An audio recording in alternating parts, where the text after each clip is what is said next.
নমস্কার বন্ধুরা, কেমন আছেন সবাই? পিয়ালি প্রাগনাস ওয়ার্ল্ডের আরও একটি ব্লগে আপনাদের সবাইকে স্বাগত জানাই। এই ভিডিওটি অনেক মাস পুরনো, কত পুরনো আমার তা মনে নেই। দেখছেন তো, তখন আমাদের এই পুরনো গাড়িটি ছিল।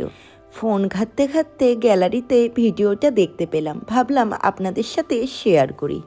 তখন বাজছিল ওই বিকেল প্রায় 6টার মতন।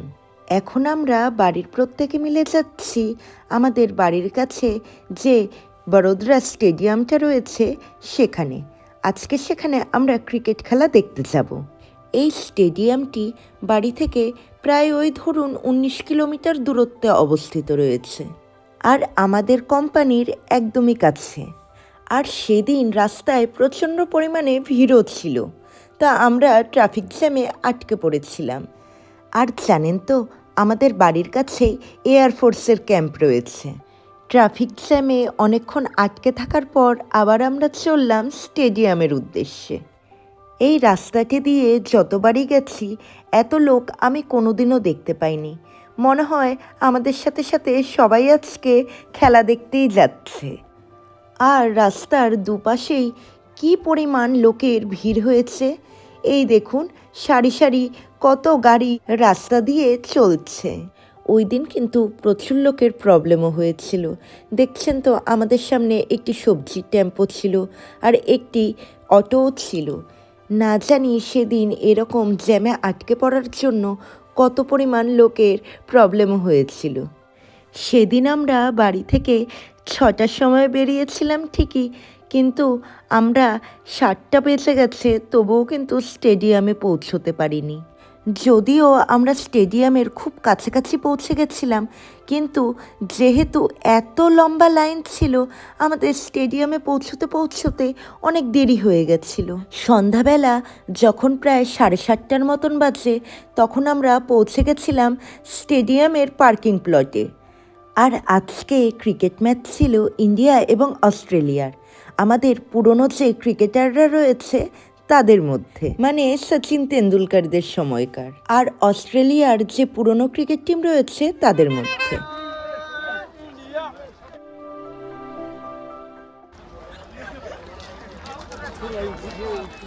তাও দেখুন এখানে কি পরিমাণ লোকের সমাগম হয়েছে। সেদিন স্টেডিয়ামে এত ভিড় দেখে আমাদের মনে হচ্ছিল বড়োদরার প্রায় অর্ধেক পাবলিক মনে হয় স্টেডিয়ামে চলে এসেছিল। আর এখন আমরা এন্ট্রি গেটের সামনে ভাইয়া আর ভাবির জন্য অপেক্ষা করছিলাম।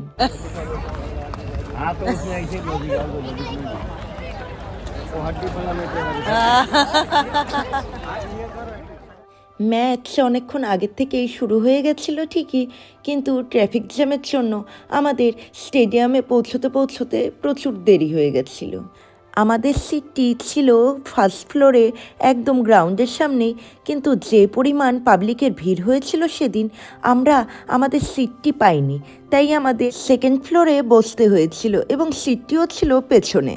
আর এই দেখুন, ওপরের শুধুমাত্র ওই ব্লু কালারের সিটগুলো বাদ বাকি সব সিটেই পাবলিক ছিল। ইয়েলো সিটগুলো একটু একটু ফাঁকা ছিল ঠিকই, কিন্তু ওখানেও ভালোই পাবলিক ছিল।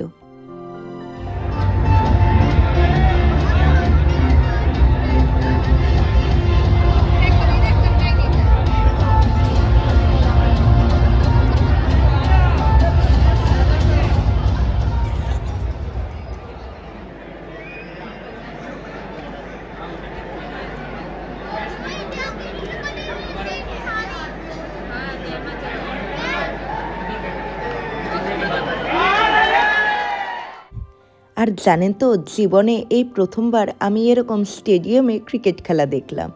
আর আমার সাথে সাথে আমার শাশুড়ি মাও এক অন্যরকম অভিজ্ঞতার সম্মুখীন হলেন। মার কাছেও এটা একদমই প্রথম।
আর এই দেখুন ক্রিকেটাররা কিন্তু থেকে থেকেই প্রচুর পরিমাণে ব্রেকও নেয়, কেননা ভীষণ পরিশ্রমের কাজ যেহেতু।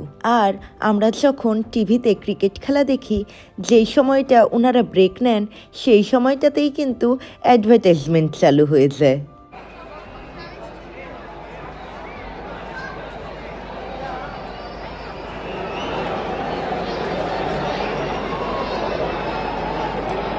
আর এই দেখুন সময়ের সাথে সাথে কী পরিমাণ পাবলিকের ভিড়ও হচ্ছে। ওপরের যে খালি ব্লু সিটগুলো ছিল সেগুলোও প্রায় পাবলিকে ভরে যাচ্ছে।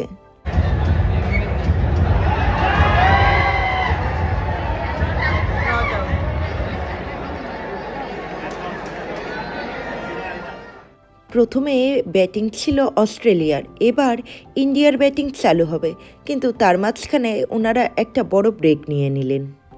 আর আমার অতটা মনেও নেই সেই সময় কেন আমরা পুরো স্টেডিয়াম এরকম দাঁড়িয়েছিলাম।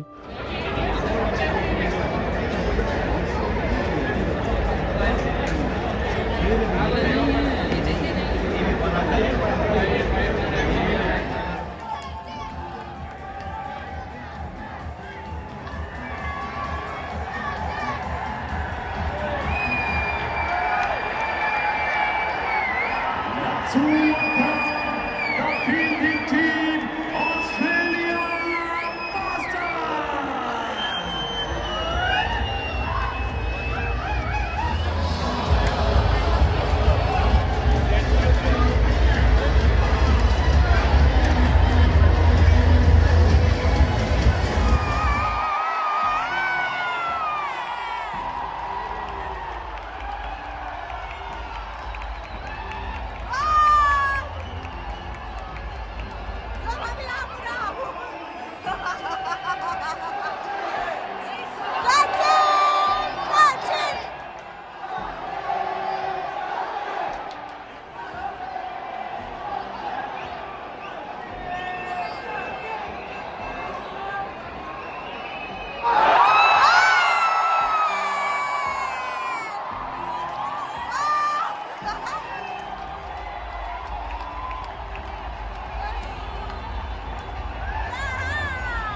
এই সচিন সচিন ডাকটা আমাদের কাছে কতটা ইমোশন, যারা আমরা 90s-এর কিডস রয়েছি তাদের কাছে তো এটা ভীষণই বড় emotion.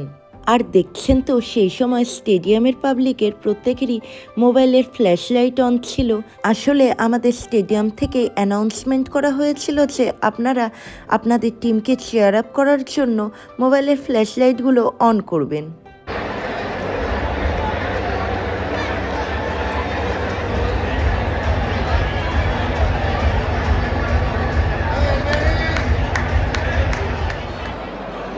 New batter is Pandey.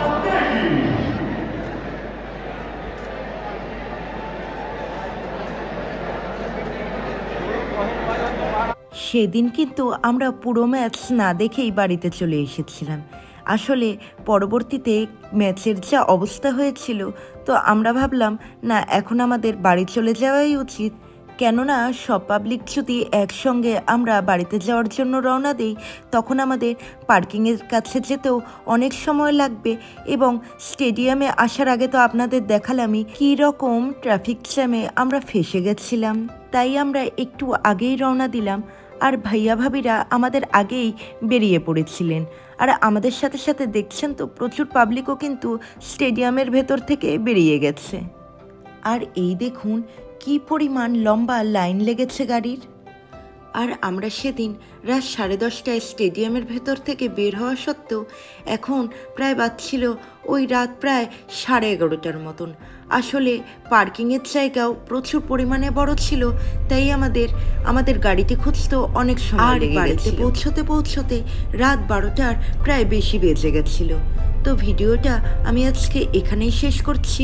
দেখা হবে আবার নেক্সট ভিডিওতে। Tata, bye bye.